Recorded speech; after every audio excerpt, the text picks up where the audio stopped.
Let's talk about Riot Games. This is a company that looked at the rulebook for making video games and, well, they basically threw it in the trash. In doing so, they built a global entertainment empire, and we're going to break down exactly how they did it.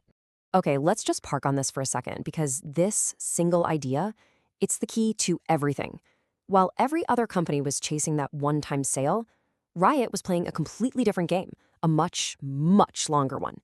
See, giving their product away for free wasn't just some marketing gimmick. It was the bedrock of a multi-billion-dollar empire. So let's rewind the clock to 2006. The founders, Beck and Merrill, had this wild dream that almost every investor told them was impossible. They wanted to create one single game that would live on and evolve for decades, maybe even a whole century. So in 2009, they launched League of Legends, and their player-first free-to-play model, which meant anyone could download and play the entire game without ever paying a dime, was a massive, massive hit. But that success, it created a monster. By 2013, the game was so popular, it was literally collapsing under its own weight, staring into a technical black hole that was threatening to swallow the company whole. So, how'd they pull out of that nosedive? Well, the solution they came up with was so radical, so out there, it didn't just save their game. It actually changed how parts of the internet itself work. Now, we're going to leave that as a bit of a cliffhanger for now, but I promise we will come back and reveal that invisible, game-changing pivot at the very end. All right, so the big question. How in the world do you build a business when you give your only product away for free? Well, Riot's first huge move was to completely tear up and rewrite the rules for how you make money from a game in the West. What you're looking at here is a complete shift in thinking. On the left, you've got the old way. It's a transaction. You buy a $60 box, play it for a bit, and then the disc just gathers dust. But on the right, that's Riot's model. It's a relationship. The game wasn't just a product. It was a service, a living hobby that was designed to grow with you over years and years. And here's the brilliant gamble they took. Back then, free-to-play usually meant pay to win. Riot flipped that on its head. They sold vanity, not power. You couldn't pay to get stronger weapons or an unfair advantage. Nope. You paid to look cool while you were playing. And this created this deep, personal, almost psychological bond between you and your favorite character. And the result of that model? This. Just 2 years after launching, 15 million registered users. I mean, in a world of $60 price tags, this number was just insane. They proved you could build a massive dedicated fan base without ever charging them up front. And, that kind of explosive growth, it tends to get noticed. Let's keep going, because that incredible user growth leads directly to our next piece of the puzzle. It brought on a partnership that gave Riot the firepower to stop thinking about just making a game and start thinking about building a global sport. In 2011, the Chinese tech giant Tencent invested big, buying a majority stake. Now, this wasn't a hostile takeover. It was a massive injection of cash, a war chest to really go after that 100-year dream. And with $400 million bucks, most companies would have done the obvious thing. They would have immediately started work on a sequel. I mean, it's the standard industry playbook, right? But Riot, they took that playbook, threw it out the window, and did something that confused pretty much the entire industry at the time. They invested in all the boring stuff. They didn't build a new game, they built a foundation. They poured that money into servers, broadcasting studios, and creating a real professional, stable tournament circuit. They understood that for a game to last, it couldn't just be a game. It needed to be a sport with the same kind of structure and professionalism as, say, the NFL or FIFA. So did it work? Oh yeah, it worked. They built a legitimate global ecosystem. We're talking professional leagues, players on actual salaries, and a world championship that pulls in millions of viewers, rivaling the finals of a lot of traditional sports. They made esports real. For a solid decade, there was this running joke in the gaming world. Why is there an S in Riot Games if they only have one game? Well, on their 10th anniversary in 2019, they silenced everybody and finally revealed the next massive pillar in their 100-year blueprint. They didn't just announce one new game, they announced a whole fleet of them. They systematically pushed in new genres, like the tactical shooter Valorant, and a mobile version of their flagship game, Wild Rift. They even partnered with smaller studios under a new label, Riot Forge, to tell different kinds of stories in their world, like big, sprawling role-playing games, or RPGs. Suddenly, that S in Riot Games made a whole lot of sense. And they didn't just stop with games. The animated series Arcane on Netflix was an absolute masterstroke. This was not some cheap ad for a video game. It was a critically acclaimed, Emmy-winning piece of television that was amazing all on its own. And it proved their universe was deep enough to become a true IP powerhouse. That's intellectual property, on the same level as a Disney or a Marvel. And that brings us to our final chapter. It's time to close the loop we opened way back at the beginning. Remember that technical crisis? The black hole that was about to destroy the entire company? Well, let's finally reveal the invisible foundation they built to solve it. By 2014, you had 27 million people playing this game every single day. The game was quite literally breaking. The original code, what engineers call spaghetti code because it's just a tangled mess, it just couldn't handle the load. Every time they'd add a new feature, 3 old ones would break. The game was actually dying from its own success. And here it is, the invisible pivot. With the game breaking down and players complaining about lag, they attacked the problem from 2 directions. First, the solution. They rebuilt the game's entire code base from scratch while the game was still live and running. Think of it like performing open heart surgery on a patient while they're running a marathon. But the real innovation, the truly audacious part, was this. They built their own internet. They created something called Riot Direct, a private global network. They leased their own fiber optic cables and partnered directly with internet providers all over the world. And the result? Total control over the connection, which meant a super stable, low-lag experience for every single player, no matter where they were. And that's when you realize their big secret. The product isn't just the software on your computer. It's the whole experience. It's the stable connection, the professional sport, and the amazing story. By owning the infrastructure, owning the sport, and owning the IP, Riot built this self-sustaining ecosystem that just never needs a sequel. Which leaves us with one last, really fascinating thought. Riot's blueprint was never just about making one successful game. It was about meticulously engineering a cultural and technical empire, one invisible brick at a time, designed not for next year, but for the next century. You've probably heard of the 10,000-hour rule, right? The idea that it takes that long to master a skill. Well, in the world of League of Legends, 10,000 hours, that's kinda just the tutorial. So what is going on here? What's the psychological engine that makes this game a global phenomenon? To really get a sense of the scale here, we're talking about more than 100 million people playing every single month. That isn't just a popular game, that's a cultural force bigger than most countries. And that really brings us to the core question of this whole explainer. How on earth does one single map with the same basic 20-minute loop keep so many people hooked for over a decade? The answer, you'll find, isn't just about good gameplay. It's about psychology. So let's dive in. We're going to break down exactly how Riot Games builds these incredibly high-stakes psychological moments that are, well, almost impossible to just walk away from. Okay, picture it. You know this feeling. It's the last game in your promo series. A win gets you to the next rank. A loss sends you right back down. Your heart is absolutely pounding, right? Every click, every move feels like life or death. Now that feeling, that intense stress, that is not an accident. It is a carefully, deliberately crafted experience, designed to make every win feel like a world championship, and every loss, well, it stings just enough to make you say, okay, one more game. All right, now this is where things get really fascinating, because Riot's whole design philosophy, it goes against everything you'd think makes a good competitive game. Most developers are chasing perfect balance. Riot, they do the exact opposite. They call this strategy perfect imbalance. See, Riot figured something out a long, long time ago. A perfectly balanced game is a solved game. And you know what a solved game is? It's a boring game. So they intentionally keep everything in a constant state of change.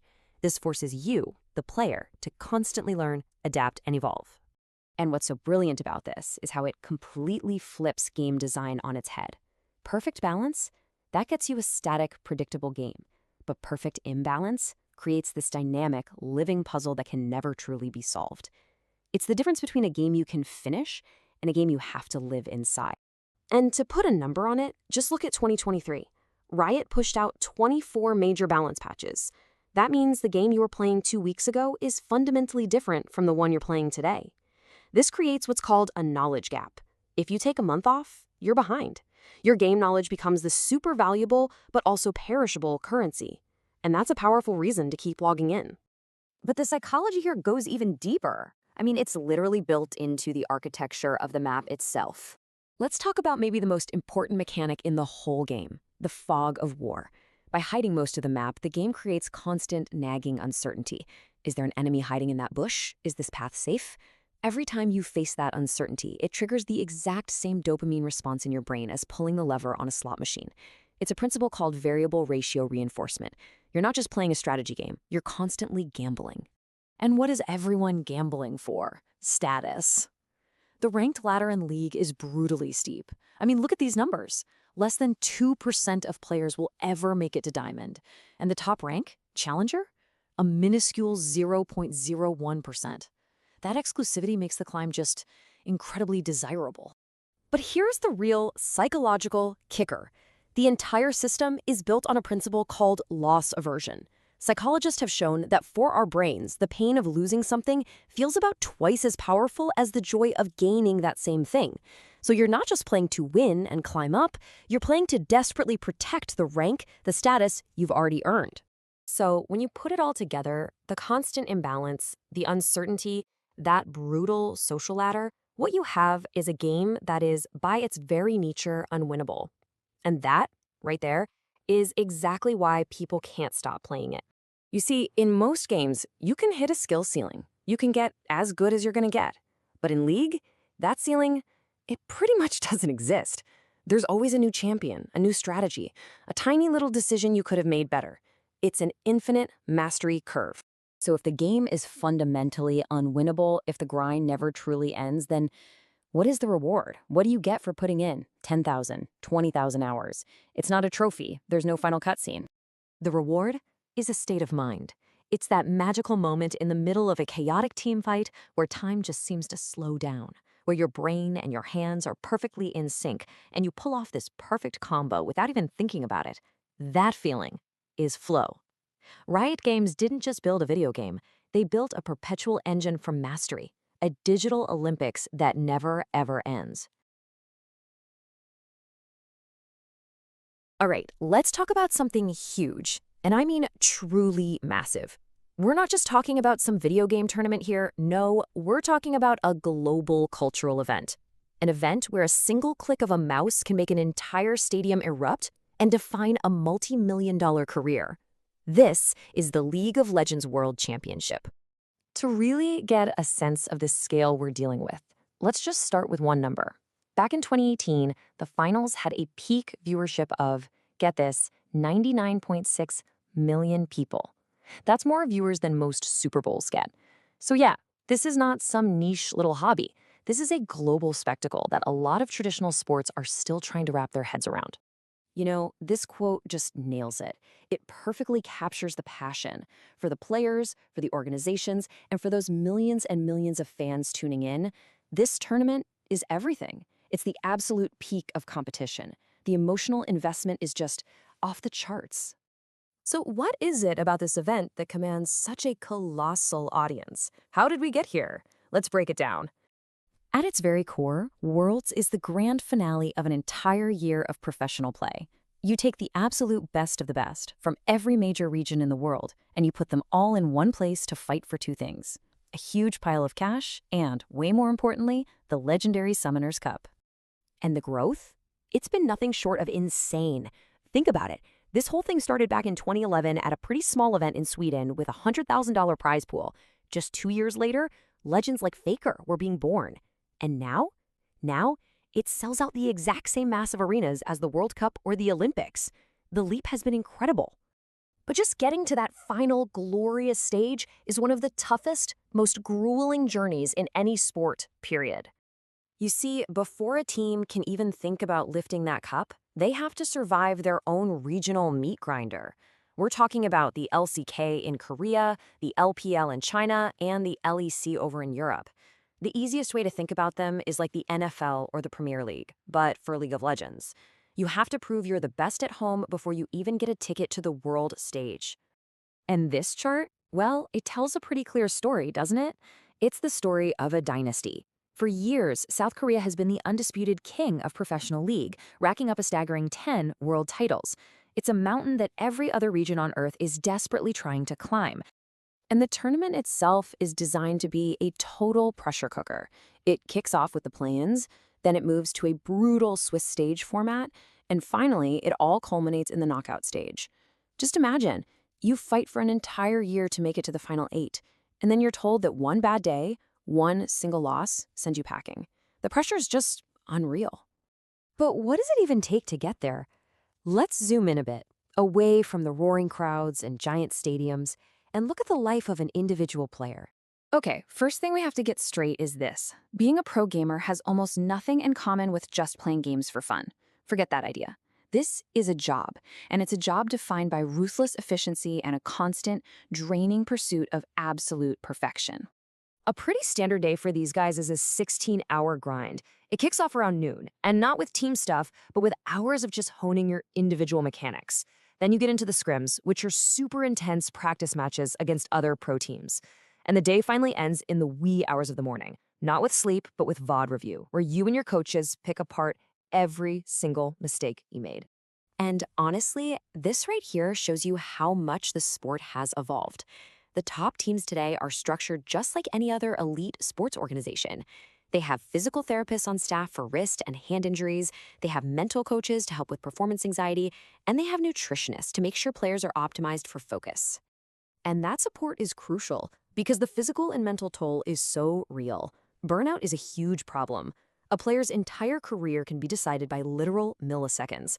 A tiny drop in reaction time, we're talking 0.05 seconds, something you or I would never ever notice, is enough to get you benched on a top team. It's that competitive. So with that kind of insane sacrifice and pressure, you'd hope the rewards are worth it. And, well, they definitely are. So let's talk about the money. In Europe's top league, the absolute minimum salary for a player is 60,000 euros a year, which is not bad, right? But for a living legend, a superstar like Faker, estimates put his total annual earnings somewhere around $6 million. That's not just a salary, that's a straight-up empire. And that incredible income comes from all over the place.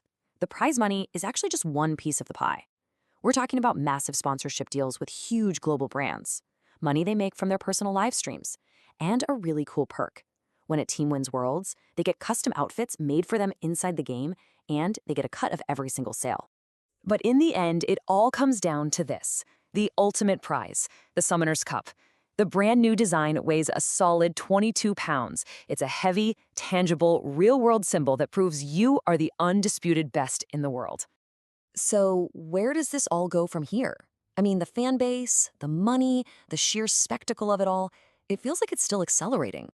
And the audience for this is truly global, but the heart of the fandom is pretty clear. The Asia-Pacific region alone makes up a massive 57% of all viewers. That just shows you how deeply esports is woven into the culture over there.